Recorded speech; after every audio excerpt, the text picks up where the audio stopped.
Good afternoon. It's Coach John here from Coaching Navigator, and today I want to share with you a new program we're offering called Conflict Evolution. How is it we arrive here today wanting to offer a program on conflict? Well, I've been in business for 40 plus years and I've had 5 teenagers, and I can tell you the one thing that's been consistent in all of those years is stress. How many out there, how many of you have really had days that have been extremely stressful? How many have had weekends that have been stressful? Stress, according to Google, was number 1 on the search list for January 2016. Number 1, stress. Well, I'm kind of thinking it must be an issue well beyond my circle of friends, and certainly in my coaching career in the last 20 years as a professional coach. Yes, people are stressed. And even today I think I can be stressed. I am stressed. A lot of things happening, more to get done than I thought I had planned. It turned to snow, it was supposed to rain, I had things to do, other things come up, people call you, wow, my day isn't flowing the way I thought it would be when I woke up this morning. How many, just the stress of life seems to build, and sometimes it builds even over a day. How many have been up in that situation where really when we get home we're exhausted? Not from hard work like the old days, exhausted from the emotional stress of working to get through overwhelm of too much to do in too little time. Get through the stress of taking one more call with a kind of a situation or an issue that we don't have an answer for. One more question that I'm not sure how I should respond. And perhaps it's even as simple as just stress of myself. I wanted to eat a little less for lunch. I wanted to have a little exercise today. Yes, my trainer called and canceled. And how many snacked on something when you get overly stressed? Grab something that you know you don't need. Or is it only me? So we see stress as a real challenge. But stress is the result of an energy formulation, in my humble words, in our body, because what we're taking in isn't aligned, isn't congruent, isn't perhaps to our liking. But stress is a result of something.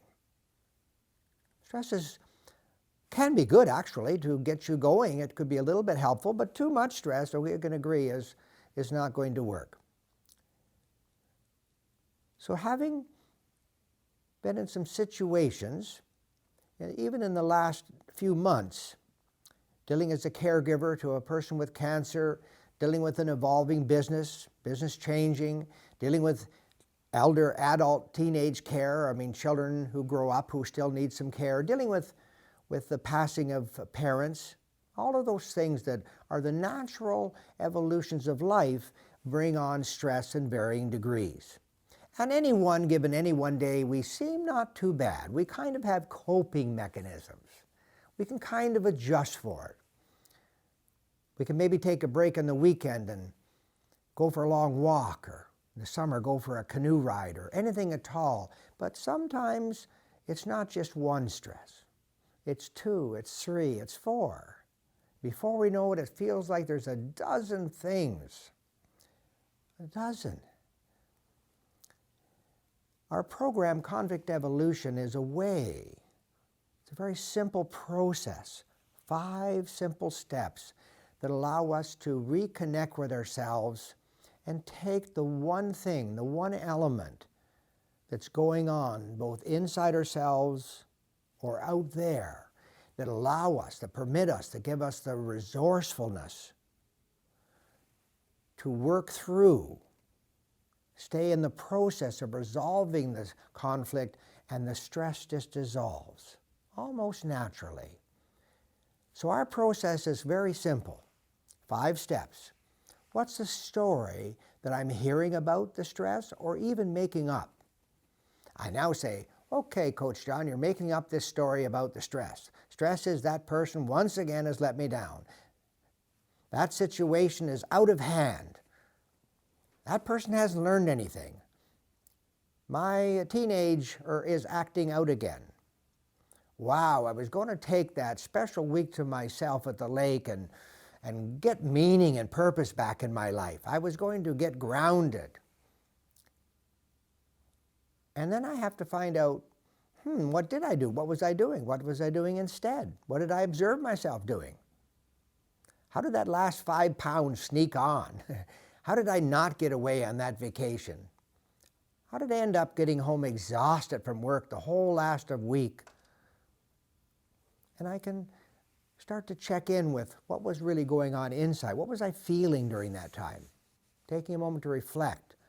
What was the feeling in me that generated that endorphins, that energy that brought up the stress to a significantly high level where I want to throw up my hands and say, enough, enough, enough. And in that moment, once I got the feeling that, wow, I needed to step back and get a different perspective. I needed to take time to get a breath. Sometimes I just love walking in the woods. I don't know how many like me. I love the trees. I love the breath of the forest.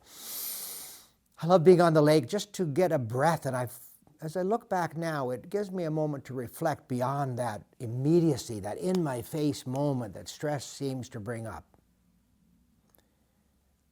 So I know when I'm in that feeling of great stress, I need a different perspective. What do I need?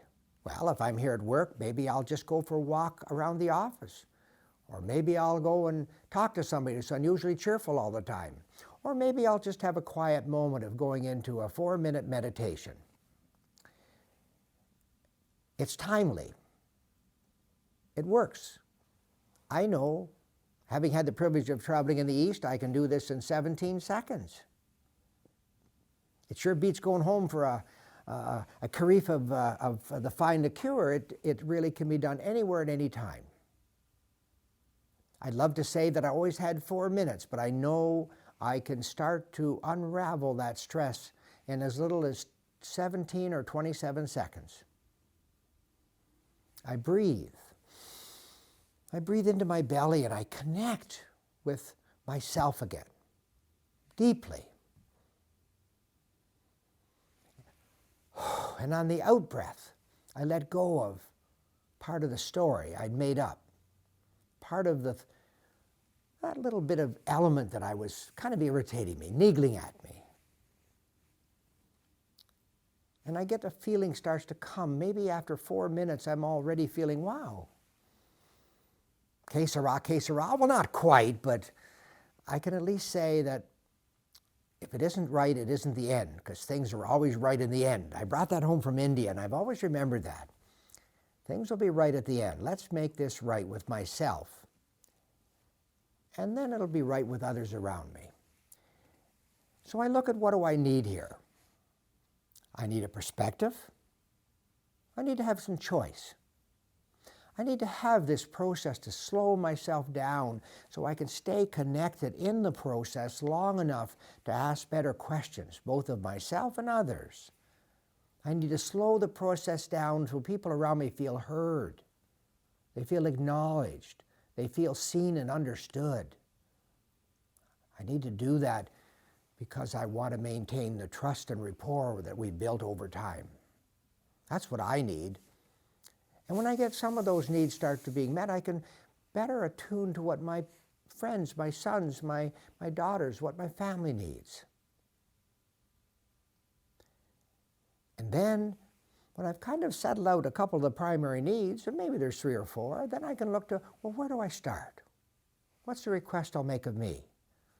I've already said, slow myself down, start to breathe again, connect inside, understand we have this proven 5-step process, and stay connected to myself and others.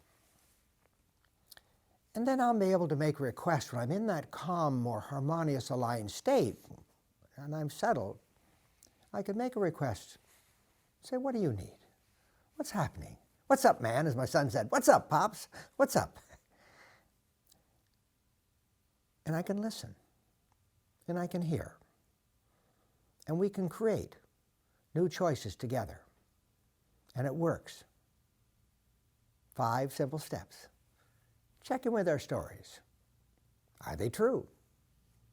What else might they be? What's our feeling? What do we need, both of us, you and I together? And what's a request we'd make of each other? And the stress just naturally dissolves.